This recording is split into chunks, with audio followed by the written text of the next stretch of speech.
Useless old-timers like you are fired today, haha. We don't need you.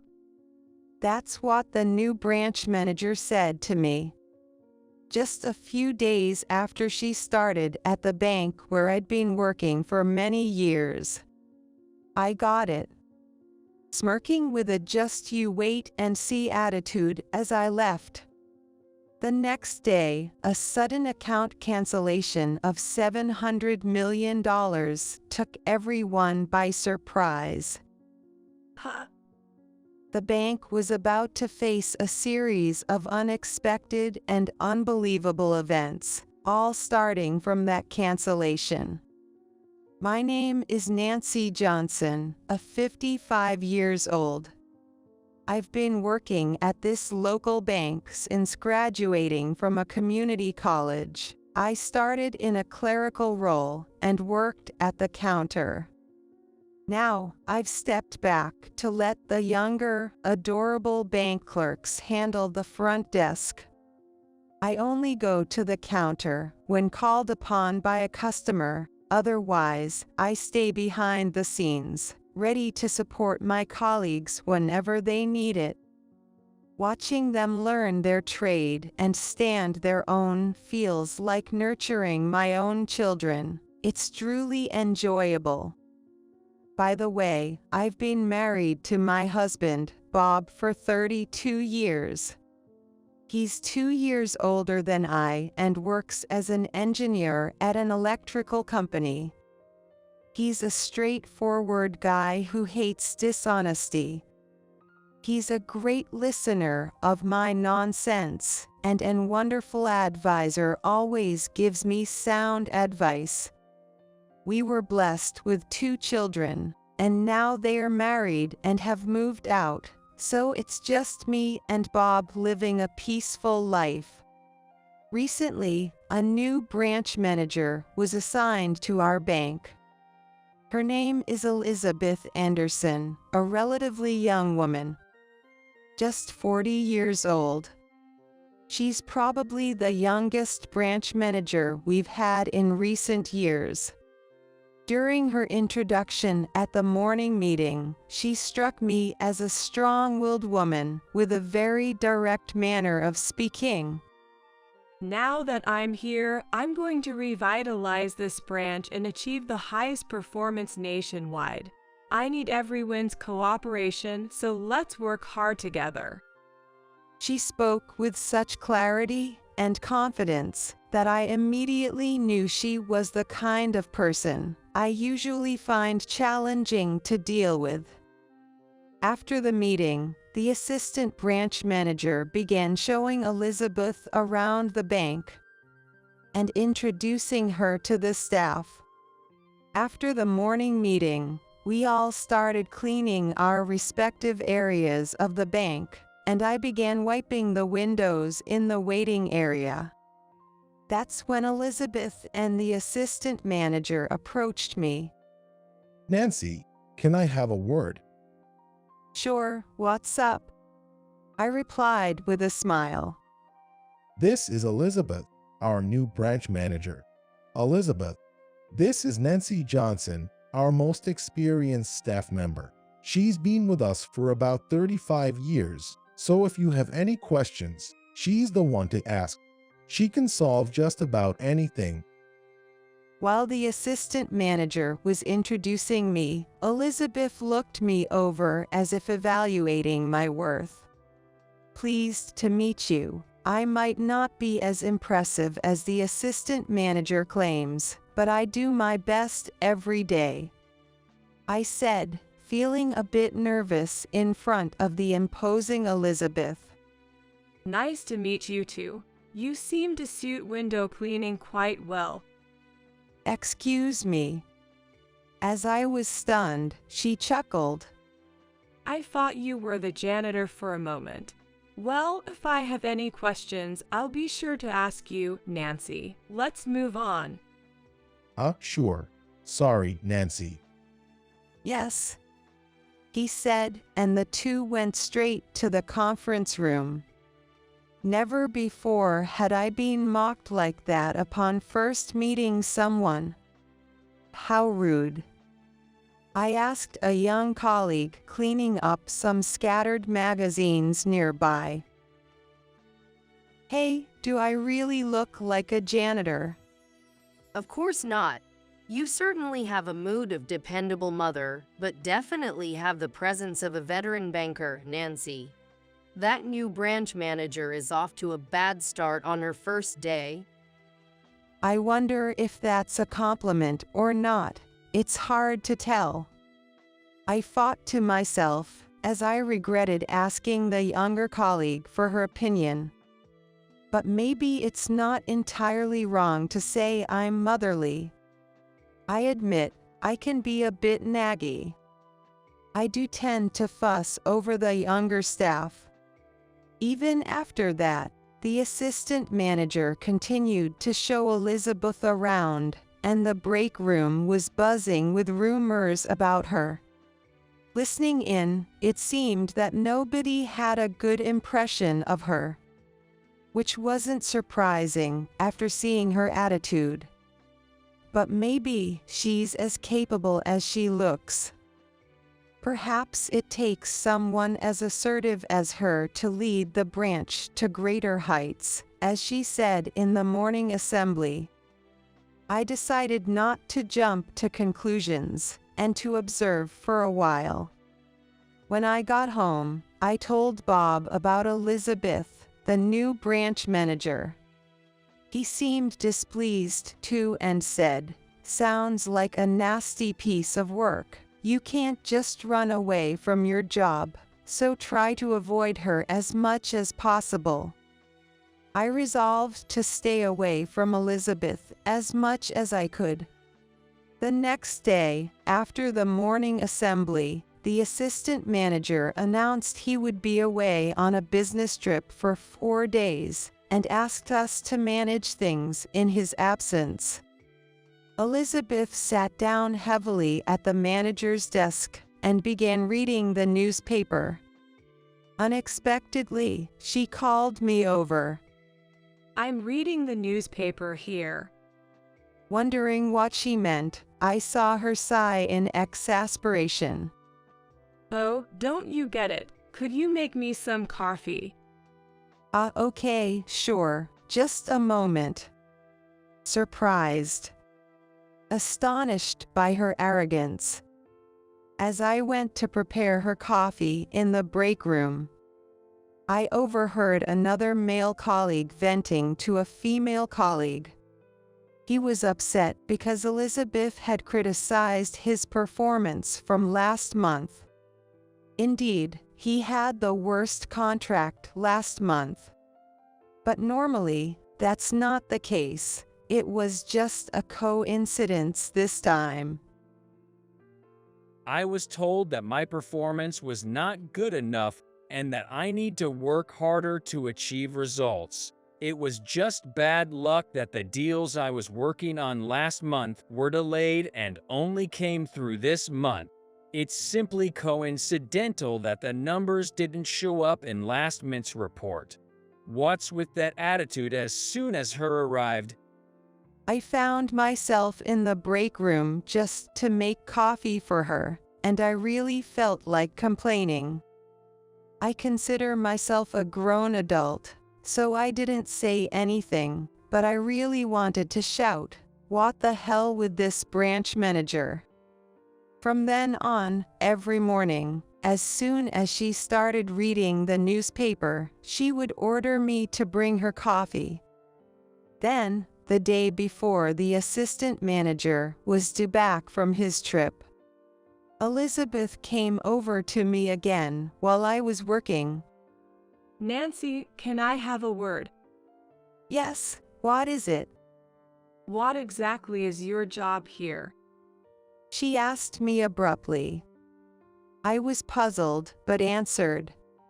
Currently, I mainly assist with the counter tasks of everyone. Is that all? Well, no, I also clean inside the bank and check the parking lot. So, you're not really doing any significant work, are you? I was taken aback. Well, Maybe that's true. You see, I've decided to introduce cleaning robots in the bank. That means your job will be redundant, won't it? She had an insinuating tone. What exactly do you mean by that? Elizabeth put pressure on me. Supporting counter operations, which is even a single employee can handle that, right? You're just there to help them. That seems like a waste of payroll to me. So, are you saying I should resign? Yes, there's no need to keep someone who can't do productive work, right? I just looked at Elizabeth in silence. She looked down on me. Don't you think the company needs young, promising talent? It's better to get rid of unproductive, salary-stealing old-timers early on. Elizabeth's exaggerated smile. Then she leaned in close to me and whispered in a small voice.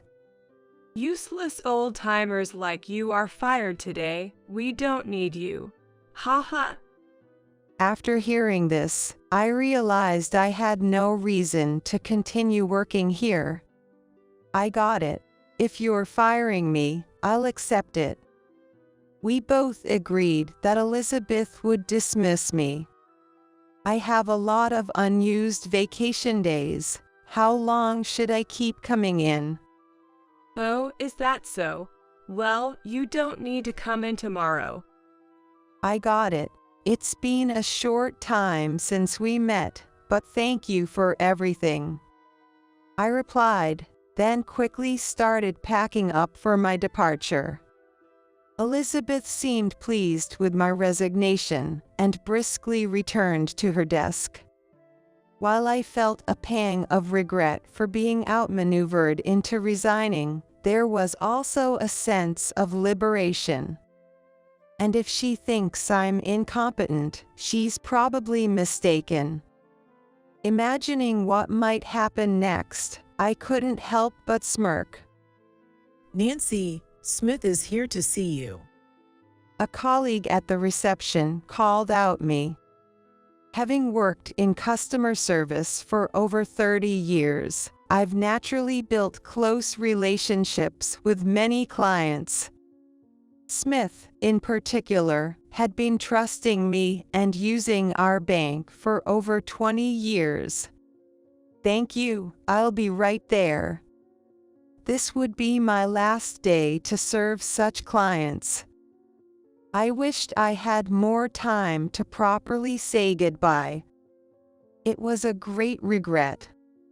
Determined to serve my last client with all my heart, I headed to Smith's waiting seat. After finishing my duties for the last time, I bid farewell to my colleagues in the locker room.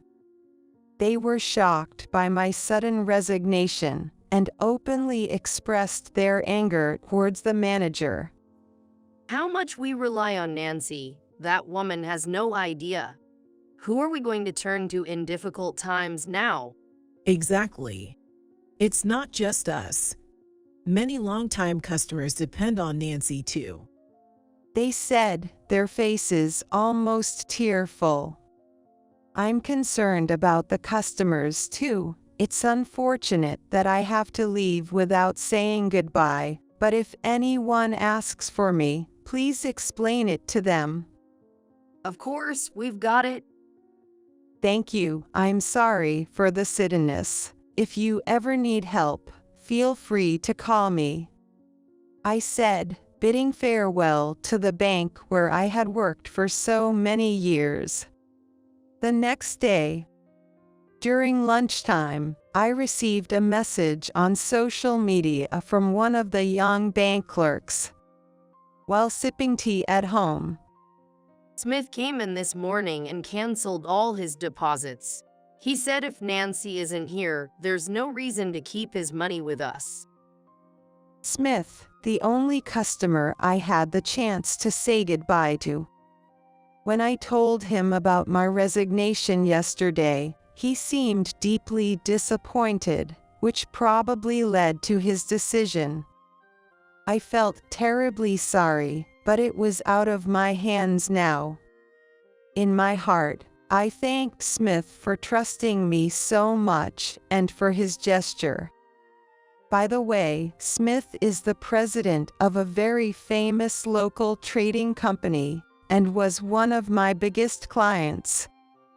I remember hearing his total assets were nearly $1 billion. The amount he had deposited with us was about $700 million. With such a large withdrawal, our branch must have suffered a significant blow. What do you mean? A customer who was with Nancy said that if Nancy is no longer here, there's no point in keeping their account with our bank, so they canceled everything. What, really? Elizabeth was reportedly so surprised that she was speechless. I wish I could have seen her reaction with my own eyes. A week has passed since I left my job. During this time, I received several calls from my former colleagues, informing me that many customers, just like Smith, were canceling their accounts upon learning of my departure. The staff knew that I hadn't left on my own accord but was forced out, so they were unable to persuade these customers to stay. Furthermore, the news of my departure spread from customer to customer, leading to dozens of inquiries each day at the branch. Following these inquiries, customers would come in the next day to close their accounts. Elizabeth was reportedly pale with fear as the cancellations continued day after day. If this trend persisted, the survival of the branch itself was in jeopardy. She was living in fear, wondering when the next account cancellation would occur. Then, I heard that an investigation had been launched by the headquarters. In just over a week since my departure, the total amount of canceled accounts had exceeded $2 billion. The assistant manager was confronting Elizabeth daily, filled with anger and panic. Why did you arbitrarily decide to fire Nancy? With Nancy's experience, it's obvious she had long-standing relationships with our clients. How are you going to handle this situation? Then, Michael, the division manager from the headquarters, came for the investigation. It's been a while, Branch Manager Anderson.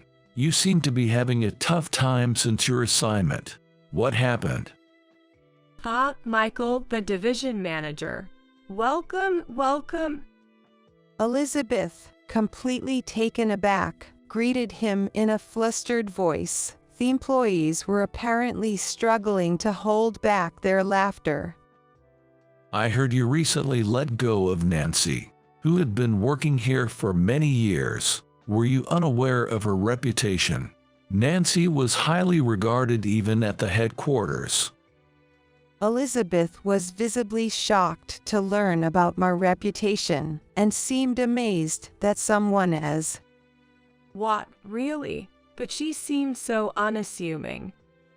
Hey, appearances don't matter. Nancy was diligent and attentive, managing many long-term clients. Nancy was trusted so much by the clients that they felt comfortable only with her. Didn't you know she was repeatedly recognized in company-wide meetings? What did you say? Hearing this exchange, Michael spoke up calmly. Elizabeth, this situation is a result of your unilateral decisions. You must be prepared to take responsibility. How could you not know that Nancy was just doing relaxed cleaning and occasionally helping others? Why didn't you inform me? Elizabeth tried to defend herself in panic. But the assistant manager retorted, Don't blame me. Judging Nancy as incompetent based on just a few days of observation is absurd. Plus, you fired her while I was away on business. If you had consulted me, I would have never allowed you to fire her. Elizabeth was left speechless and trembling. Michael continued. We will have a board meeting to discuss this matter. Also, we have reviewed your work history. You have increased contract numbers through forceful methods. There have been numerous complaints from both staff and customers at your previous branches, and all of them were related to your clients. Elizabeth looked at Michael with a tearful face. Unperturbed, he went on.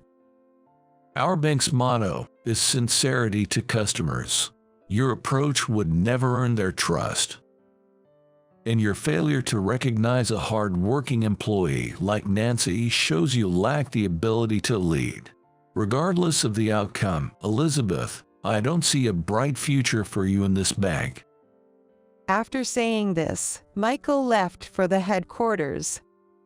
Elizabeth collapsed on the spot, stunned and unable to move for a while, as reported by a colleague who witnessed the scene. During my time as a teller, I had actually been personally requested by many clients, including executives, CEOs, chairpersons, private investors, and owners of private businesses, mostly for substantial transactions. The amounts they deposited ranged from tens to hundreds of millions, like Smith. Not knowing this and firing me unilaterally meant losing the trust of these clients who had faith in me, leading them to surely transfer their accounts elsewhere. It was something that could have easily been foreseen, yet all because Elizabeth rashly deemed me incompetent. Following this, Elizabeth was relieved of her position as branch manager and sent to work in a remote branch, doing the same teller work she had looked down upon. However, her attitude and mannerisms continued to alienate both staff and customers, leaving her counter mostly empty. There's even talk of her being moved to a contractual position. If she had changed her attitude after being transferred, things might have turned out differently, but it seems her pride didn't allow it. I deeply pity her for that. Later, Michael and the assistant manager visited my home to personally apologize. We are truly sorry for what happened to a model employee like you, Nancy. Elizabeth's rudeness will be apologized for by me on her behalf. Nancy, would you consider coming back to work at our bank? Nancy, I'm also asking you, please. I'm truly sorry for the unpleasant experience you had. It was my oversight, but our branch really needs you. Please come back. Both of them bowed deeply, pleading repeatedly for me to return to work. Their desperate demeanor led me to ask for some time to think it over. That night, after discussing it with Bob, he said, If they went to that length to ask you, and if you think it's right, then maybe you should go back. Given that the root cause, Elizabeth, was going to be dealt with, and they were so earnest in wanting me back, I saw no reason to refuse. The next day, I contacted the assistant manager and successfully returned to work. Upon my return, I reached out to the customers who had canceled their accounts, and fortunately, most of them came back. The assistant manager was overjoyed that both the customers and I had returned. It was a rare sight to see a grown man cry and bow in gratitude, something you wouldn't see anywhere else. I heard that our branch was at risk of being absorbed, But this issue was resolved thanks to the return of the customers. With Elizabeth transferred, the assistant manager was promoted to branch manager. He might be a bit timid, but I think he's a good boss who pays attention to those around him. Since he relies on me, I have to work hard to meet his expectations. This incident has made us both realize how important mutual trust is. And today, I am working to my best at the bank, supporting my colleagues and each other.